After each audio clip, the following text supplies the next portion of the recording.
And I think where this all comes together is leveling the playing field on financial literacy.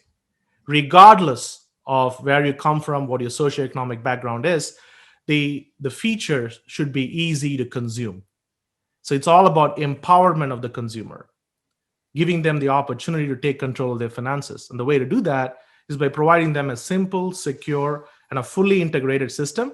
So think of our platform like a high-end retail experience for the renter. They walk in, and all the products that would normally require research and effort are now on the shelves.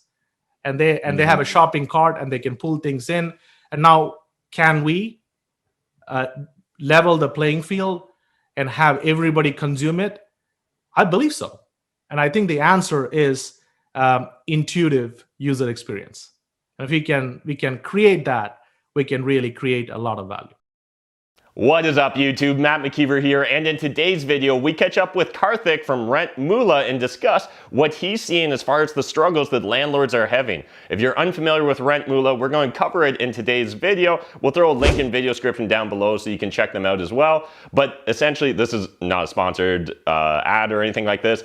This was just me really trying to make friends in the fintech and prop tech space. So just a little aside here, guys. If you currently know anyone connected in the fintech or prop tech space, I would love to make more connections. Let's get connected in the comment section down below or DM me on Instagram. But again, just reach out to Karthik, want to hear his perspective and what he's been seeing in regards to his customers. That's us landlords in regards to 2020 rent collections and some of the struggles that COVID-19, quarantine, and all that stuff brought to us. So let's jump into today's video and catch up with Karthik. All right, so I'm really excited for this next segment, guys. We're going to be talking to Karthik. Hey, Karthik, how's it going? I'm Matt. And so Karthik's coming to us from RentMoola. So I'm really excited. I want to start bringing more, technology-oriented solutions to my YouTube audience, to real estate investors, to property managers. So really excited that you were able to make some time and just kind of chat to us about, RentMoola, kind of how it's providing a solution to landlords and property managers, and even just hear a little bit more about your background with RentMoola. Good morning, Matt, and good morning to all your wonderful audience. So I'm Karthik Manimozhi, CEO of RentMoola. So prior to joining RentMoola, I have 2 decades of experience in enterprise software. I work for such brands as SAP, Dell EMC. I've also worked for startups of different sizes and shapes. I actually took charge of RentMoola as their CEO last November.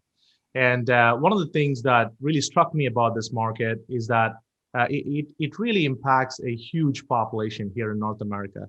There are around 50 million renters in US and Canada. That's 1 in 3 households. And just last year, we had 550 billion in collected rent and utilities just in North America alone. So very excited by being able to work with such a broad customer base, obviously consumer base, if you like. So when I came on board, RentMoola has already been around since 2013. The phase 1 of RentMoola is more around automated rent and utilities collection. So when I came on board, the part I was very intrigued and interested in is, how do you create innovation in this industry, right? You look at this market; it is as recession resistant as any market can be. Unlike retail, it's non-cyclical. Things happen through the year, which is very different also again from retail.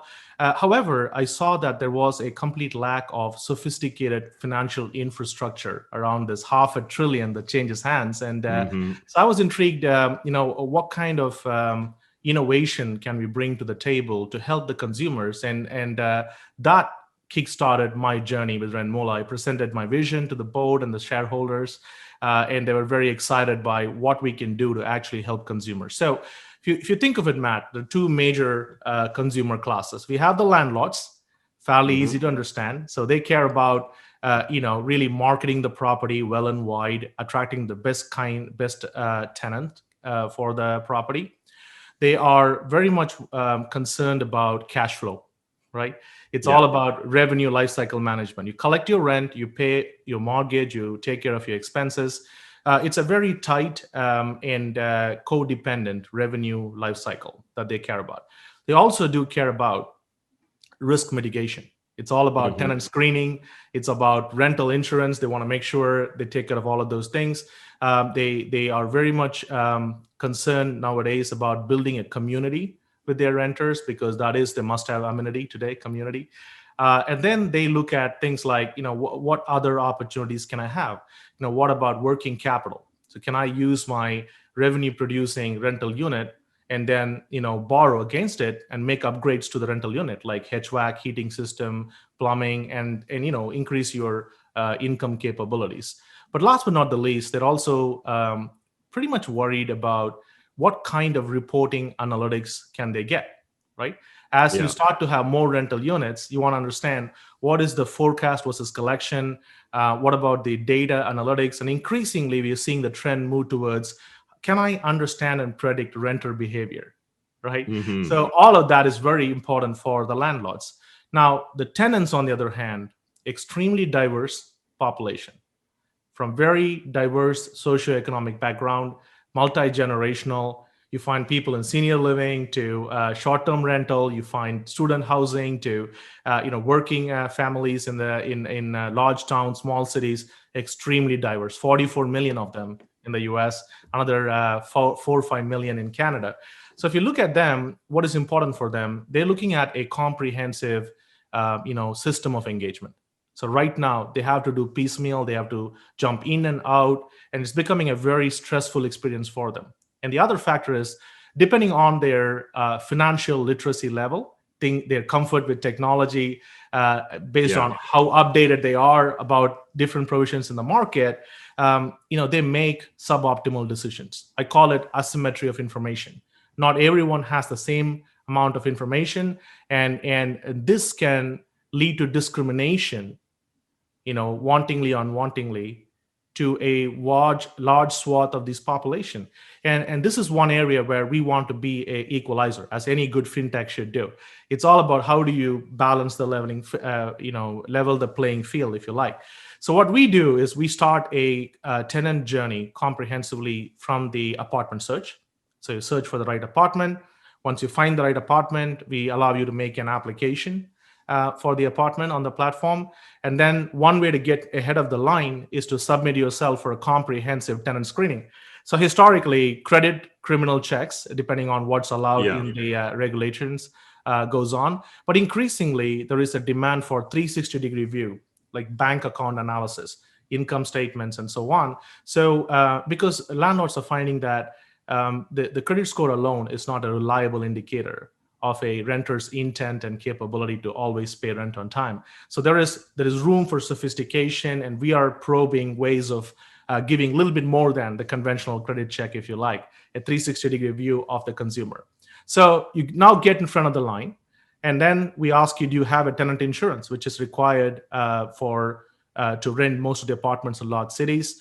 If they have one, we just upload it and say it's all done. If they don't have one, we just tell them, here are our partners. In under Hmm. 2 minutes, you can procure a very good rental insurance on our platform. So again, it's a easy opportunity. Under 2 minutes, you have your rental insurance. Then we ask them the next question, particularly in the US. In these difficult times, when everyone's worried about cash in the bank account, are you really going to put up 3 to 5 months rent or 2 months rent even as security deposit? Because that Hmm. cash sits in the landlord's bank account. The landlords don't enjoy it. It's it's one of the most difficult cash to maintain, because it's expensive to maintain cash. The interest, remember, belongs to the tenant, and also it's a reporting nightmare for the landlord. So instead, while we take the conventional security deposit, cash deposit, we also offer an opportunity to buy a security deposit alternative. So for 10% the cost of your security deposit, you can buy a bond valid for 3 years, and the bond covers the value, and you get to keep your cash in your bank account. Now, Interesting. talking about information asymmetry, not many renters know about this, but you don't have to take your hard-earned cash, and instead of deploying it in other ways and taking care of your family and other things, you don't have to make it sit in a lockbox or in a secure account for 3 years, 4 years, until your renting term ends. So that's another advantage. Now you're set up with everything. We now think about your payments. Payments for rent happens 12 times a year. So what we have to do is provide 360-degree convenience. So we allow them to do bank transfers, credit cards, debit cards, digital wallets. If you want to just take a photo of a check and have it deposited, you can do that. But also we are finding, going back to the asymmetry of information and people's different levels of comfort with technology, some people still prefer to write checks. So we can't turn them away. We have logbox solutions we're working on that will allow them to do that, money orders as well. But in cash is also very popular, but it's not widely available. We make that happen. For example, if people want to pay cash over the counter, and during times of COVID, the landlords cannot staff their front office. Through our partnerships, we allow them to go to one of 85,000 retail locations in North America: CVS, Walmart, Walgreens, 7-Eleven, Dollar Store. And the process is really simple. You have a SMS with a QR code on it. You walk to one of these retail locations, cash over counter, and the whole data reconciles as though they made an online payment. Now, why is that important? It's convenience for the tenants. But for the landlord, it saves a lot of pain because you collect rent through the month. And if only a minority of your renters are paying on the platform, you have to manually reconcile at a time when you cannot fully staff your front offices. It's a real pain.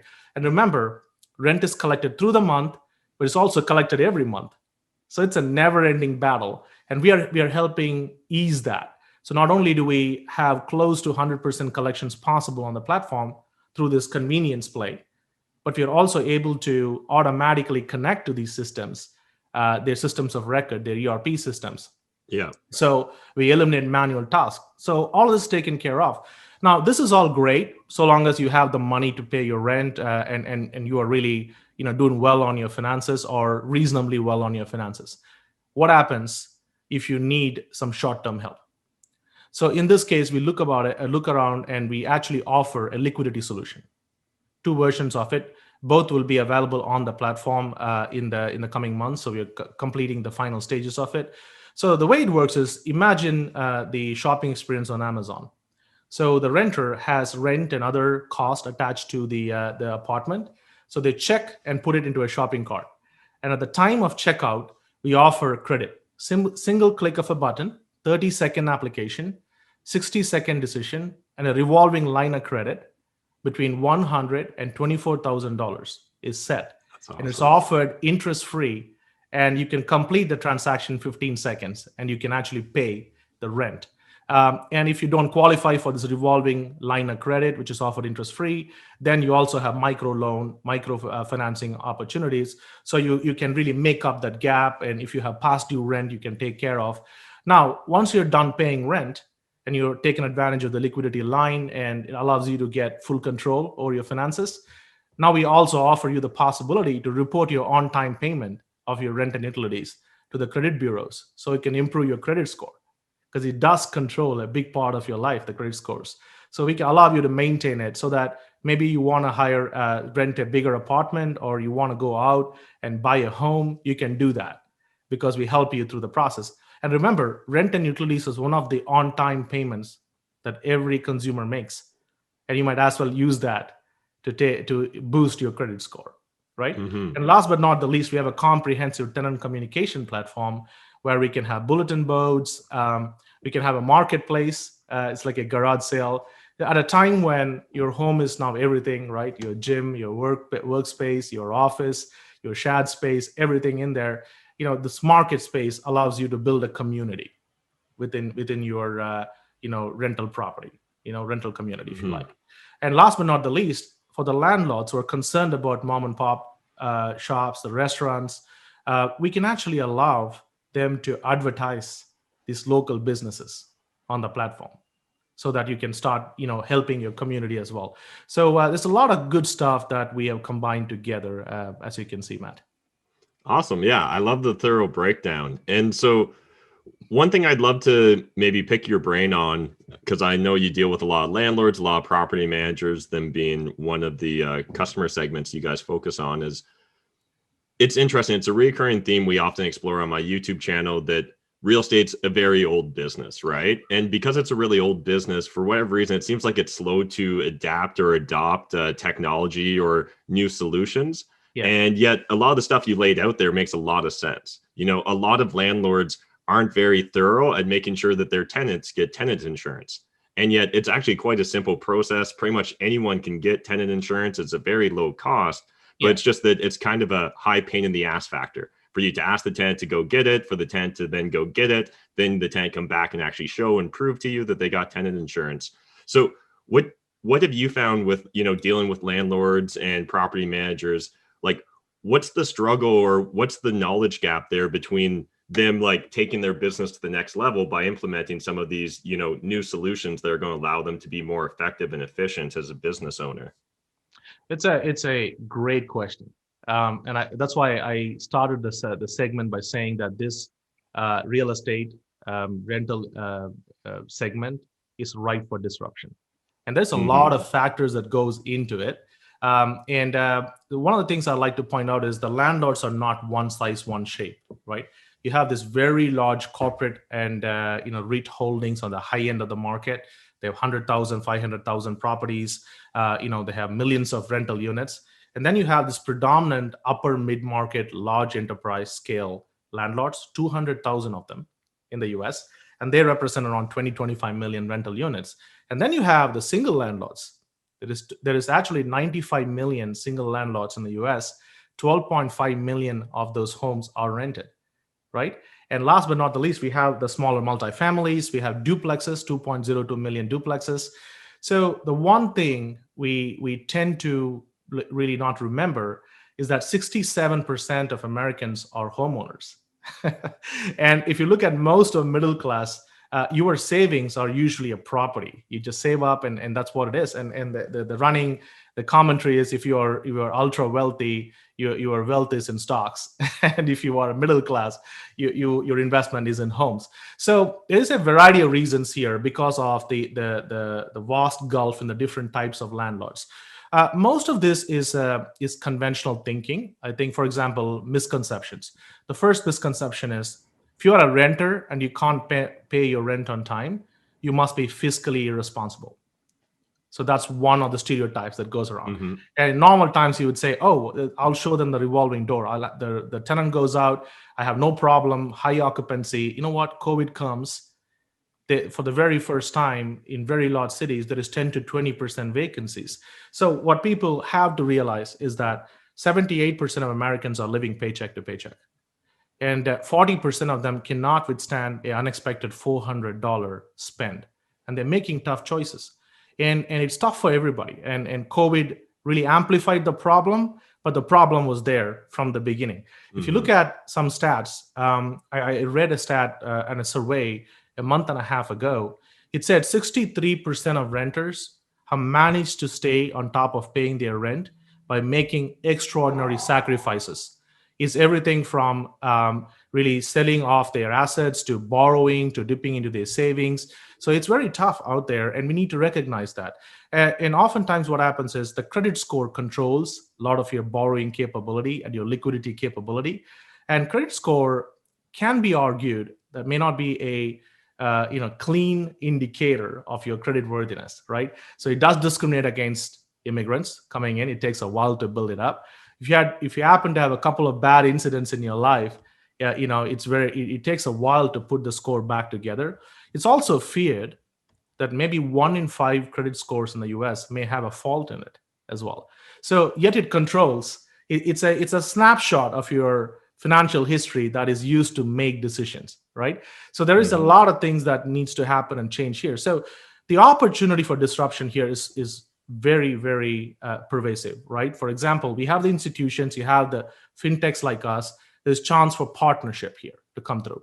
So simplifying all of these amenities, as you pointed out, rental insurance, security deposit alternatives, having liquidity and micro loan capabilities, just to make sure people can stay on target. All of those things become, very, very important. And what about lending itself, right? Instead of just looking at credit score, we can look at data, which is one of the things that we are doing with our line of credit. So it's not just based on their credit score, but their financial history, because there may be social factors and other things that may actually indicate much better the intent and capability of the consumers to pay back the loan. So I think it's a journey. I think what we are finding is COVID has created a common cause. So we are, for the very first time, finding that there is 34 billion in past due rent that has to be collected, right? And so we really have to come together as a community. Compassion is key, and we need to figure out new ways of doing work. So what I'm finding, Matt, is that there is a very receptive audience to think and consider change, and look at things. Now, the landlords are also heavily impacted by COVID. A survey that I read a month ago showed that 10 million landlords do not have conviction that they'll be able to make their next mortgage payment. So this is a crisis in the making. It's affecting everybody. Imagine what happens when you can't collect your rent. You depend on your rent to pay your mortgage. So I think it's a time for everyone to just take a step back and really think through this through the lens of compassion, and understand that every family deserves a second chance. Landlords are also equally, if not more badly affected by this crisis as well. So time like this allows us to get a better perspective, and I'm very optimistic that 2021 will see a plethora of changes in thinking, in approach, and in communication, in focus, if you like, in building that cohesive community. And the renter population is only increasing. You look at North America, but think of countries like India, Latin America, China, right? These are exploding population, just like healthcare. The renting and that industry is here to stay. So I think the industry is definitely ripe for a lot of innovation. And I think where this all comes together is leveling the playing field on financial literacy. Regardless of where you come from, what your socioeconomic background is, the features should be easy to consume. So it's all about empowerment of the consumer, giving them the opportunity to take control of their finances. And the way to do that is by providing them a simple, secure, and a fully integrated system. So think of our platform like a high-end retail experience for the renter. They walk in, and all the products that would normally require research and effort are now on the shelves. And they have a shopping cart, and they can pull things in. And now, can we uh, level the playing field and have everybody consume it? I believe so. And I think the answer is intuitive user experience. And if we can create that, we can really create a lot of value. That's what I believe. Yeah, I really like the high-end retail example or analogy. I think far too often, especially with like smaller landlords, that's a big segment of my audience, right? It it's easy to fall into this unfortunate dynamic of like being confrontational with our tenants rather than understanding at the end of the day they actually are our customers. And if we can create a better customer experience, inherently we should be able to attract better customers and just result in better margins and profits for us as landlords as well. Absolutely, and you brought a very interesting point. So we are finding an increasing, diversification of the rental population, if you like. You have the Gen Zs, millennials. They're bound by social causes, right? They love the concept of community. And I keep stressing this: community is a must-have amenity. You really need to have it in the modern day, because there are some macro changes that are happening. Let's not ignore that, right? For starters, since COVID has started, it's no longer necessary for people in high tech and all the banking and other industry to live in large cities. We already have seen a mass exodus of people packing their bags from San Francisco, from New York, and going back to their hometowns.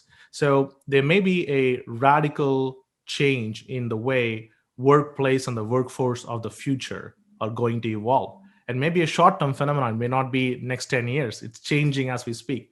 So, the days of 100% occupancy, record rents, maybe slowing down, if not coming to an end, right? It's definitely slowing down. So as a landlord, you have to think about your brand. You have to think about that relationship and so on. You have to think about creating that inclusive community for the tenants. And technology can be a great leveler. Yeah. Technology is the way you can deliver that. Yeah, absolutely. And touching upon the idea of the brand, we're already seeing that really seep into real estate investing and being a landlord more in Airbnbs and short-term and vacation rentals. And I imagine it's only a matter of time before we really see that being adopted by just all landlords really wanting to distinguish themselves, right? Try and move away from being a commodity provider and really like an individual experience. And if you can create that higher end retail experience and services with your tenants, I think that's awesome. So Karthik, if there's a landlord or property manager listening to this, what does it actually look like to join RentMoola? Like what's the sort of process? What sort of costs am I looking at as a landlord? Because again, at the end of the day, a lot of them are very focused on the dollars and cents of business. Absolutely. So you can reach me at ceo@rentmoola.com, or you could visit our website, rentmoola.com, and book a demo. So the one thing we really focus on is, it's not one size fits all, right? Every landlord is different. We have to be very conscious of what is allowed, because local regulations play a big role. And we've also seen that the COVID has affected different communities differently. So you're in a large city compared to a small size town.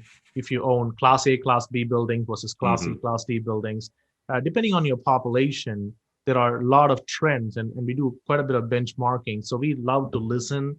So a big part of our sales cycle start with discovery, asking the landlords, what are you going through? What are your key concerns? Is it just revenue lifecycle management? Is it risk mitigation? Do you want access to all these alternatives? Do you want to make your home attractive? Do you want to protect your on-time payment at all times by making available this liquidity for your renters? So these are ways of really crossing the bridge, if you like, and for both the landlord and the tenant to have a common goal. And we help you bridge that. And then we talk about post-discovery, a value engineering exercise. So we try to lay out what kind of opportunity efficiencies does this platform bring, what kind of new opportunities you're able to capture because of these new services we provide. And we actually can quantify it for them. We tell them, here is your return on investment. So, and we also tell them, what are they missing? We're not doing this every day, every month. What are you missing out on? So we believe that quantitative analysis and making clear goals joint goals with the landlord helps the process. It builds confidence, and we're able to show them these are the advantages we can bring apart from the soft advantages that we already spoke about. And then we go through with the contracting process and we bring them on board. We actually have a white glove, red carpet onboarding service because our entire service runs from signing up the landlord, but then onboarding the tenant. Okay. So think of it like a B2B2C. So what we take care of is that we make that process as smooth as possible. We have, with the permission from the landlord, we work with them. Sometimes they prefer and they say, hey, we like this white glove service.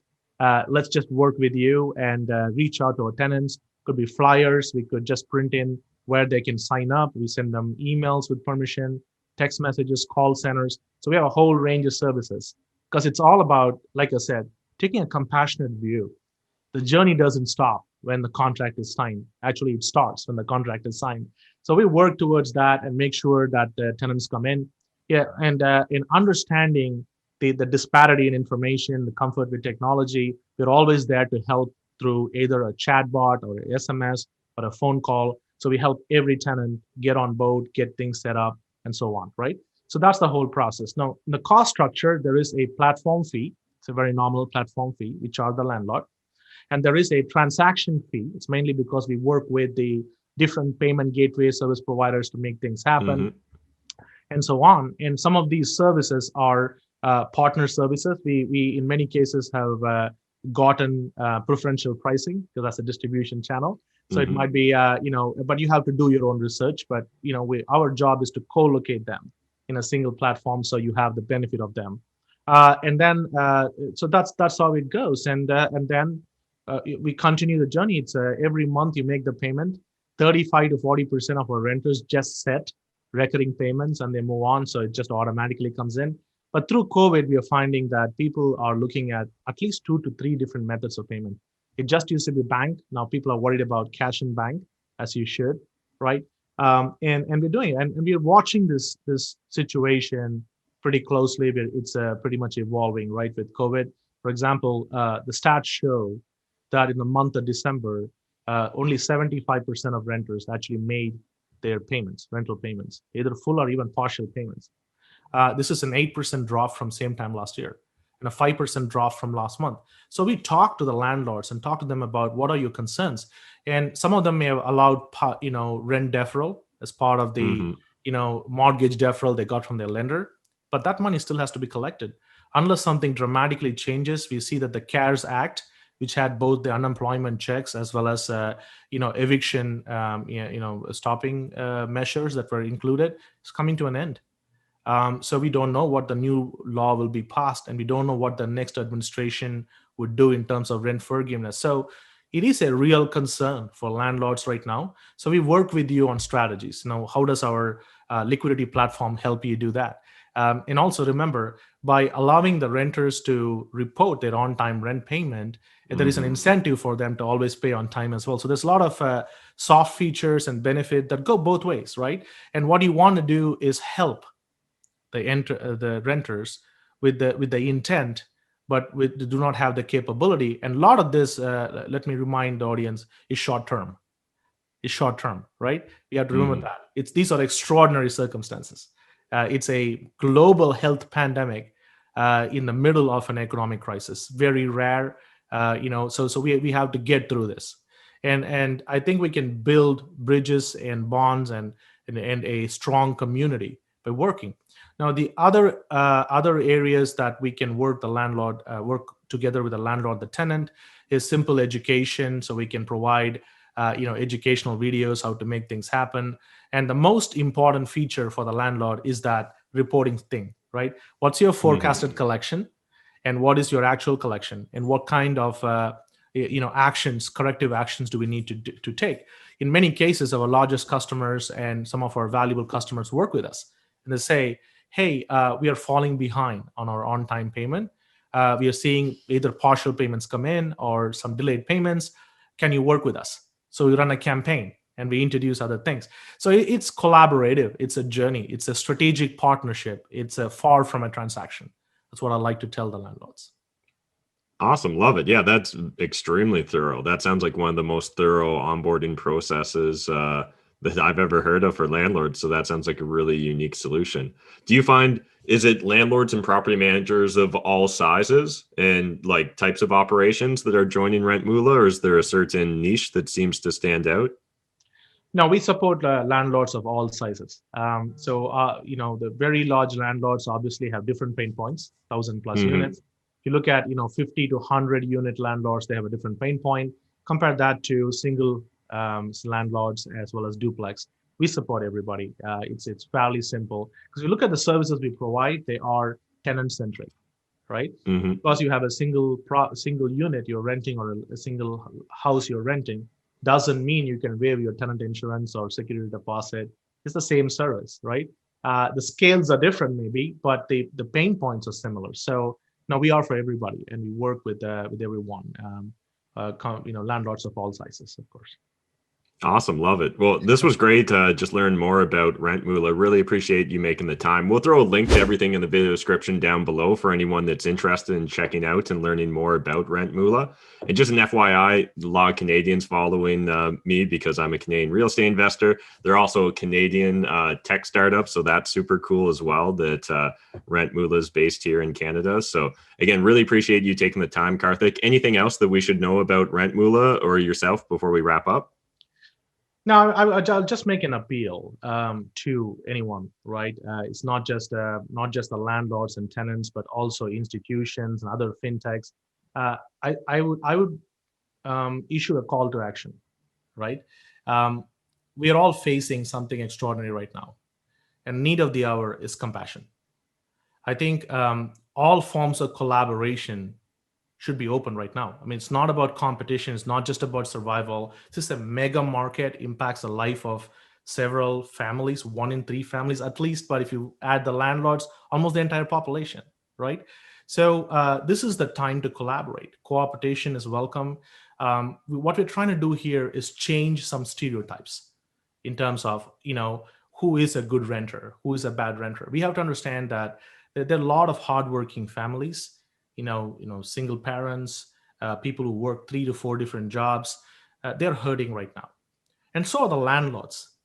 A lot of their savings are tied up in homes as well. Like I said, most of middle class families' wealth are tied up in the home. So what I would like to call here is to take a more proactive role, take a time and effort to understand each other's point of view, and most importantly, try to make sure you're using all the tools available to you to overcome this crisis. And oftentimes, the difference between small and medium businesses and ordinary American families and very large corporations is access to liquidity.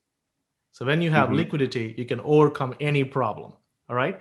So my wish is that the hardworking families in North America and across the globe, as well as the mom and pop businesses, figure out a way and have the means to access capital. No one's looking for a handout. It's not a handout. It's a second chance, and everybody deserves a second chance. So I'll leave everybody listening with that appeal. Remember, some of the most valuable companies were built by solving real problems. And now is a time to stop being a keyboard warrior, get out there and do your bit to help the community. We are trying from our part. We don't know how successful we will be. I'm hoping very, but ultimately, it's a tough problem. There are no silver bullets. So what we need is collaboration. We need the entire village to work together here to get out of this trouble. So that would be my appeal to everyone listening. Love it. That's a powerful message. And there's a huge lesson there for any landlord or business owner. Liquidity is key. And a lot of business owners and landlords found that out in 2007 to 2009. And had they been able to just get access to a little bit more liquidity, they might have been able to hold on. So again, really appreciate Karthik. This was a lot of fun. Thank you, Matt. Real pleasure. Thanks for having me. Thanks again to Karthik and the RentMoola team for setting up this video, being willing to jump on and just share their perspective and what they're seeing from their customers. There's a lot of rumors out there, a lot of half rumors, half truths, and I think it's just important that we actually go to the source and listen to people that are dealing with landlords, property managers, and those with large rental portfolios on a regular basis. Really appreciate Karthik jumping on today's video. If you guys want to get connected with him or find out more about RentMoola, we'll throw a link in the video description down below. But again, if you're currently in the prop tech or fintech space, especially if you're in Canada, I would love to get connected. Let me know in the comment section down below. I look forward to getting connected with you guys. Thanks.